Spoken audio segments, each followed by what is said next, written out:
At this point, we are getting to the stage of Hellboy's life where he will have been rebooted and played by as many actors as Spider-Man in the same amount of time. So let's talk about how Hellboy the Crooked Man, according to the man who invented Hellboy, is the definitive version and the version of the character he always wanted on film.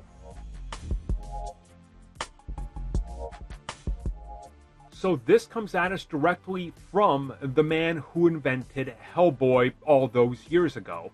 And he was talking a little bit about why he believes that this film is the Hellboy that the fans have been waiting for ever since the beginning. So here's what Mike Mignola said. And this is specifically in relation to the Crooked Boy, where he said that there are scenes in this film and large sections of the film that are beat for beat the comic, pulling in the horror elements, pulling in the anticipation, and using elements of the film unlike the last two iterations.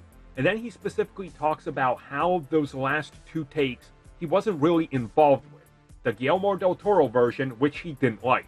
Now again, I've told people this multiple times. Hellboy 2 is in my top 10 favorite comic book films of all time. I love it, but I know it's not Hellboy. The Hellboy reboot was bad. It was bad, but I still enjoyed it. But this finally looks like a Hellboy that's comic accurate. And that's what he's saying as well. Saying that if you want Hellboy the way he was in the comics, this is going to be the version for you. And that they took care of making sure that there's a lot of practical stuff, but also that they move forth with the character in a respectful way where the effects aren't the highlight of it, and it's not meant to look like a big summer blockbuster like the previous films. So everything he's saying seems to be what you would want him to say.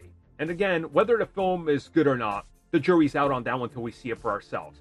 I do believe that this is going to be the most comic accurate representation of Hellboy, because it already looks it. But a part of me is still worried, and we don't really know the budget of the film yet. And the last film, on a budget of 50 million, made 55 worldwide. It didn't cut it. It didn't make a profit. This film we know is cheaper, but I'm still wondering whether they're going to be able to pull it off and what happens. So I do appreciate that he's on hand and championing this film, and I do hope it's a huge success. But again, people to get to show up for a third reboot of Hellboy, especially one that doesn't have a giant marketing budget, it's gonna be a tough sell, even if it's accurate or not.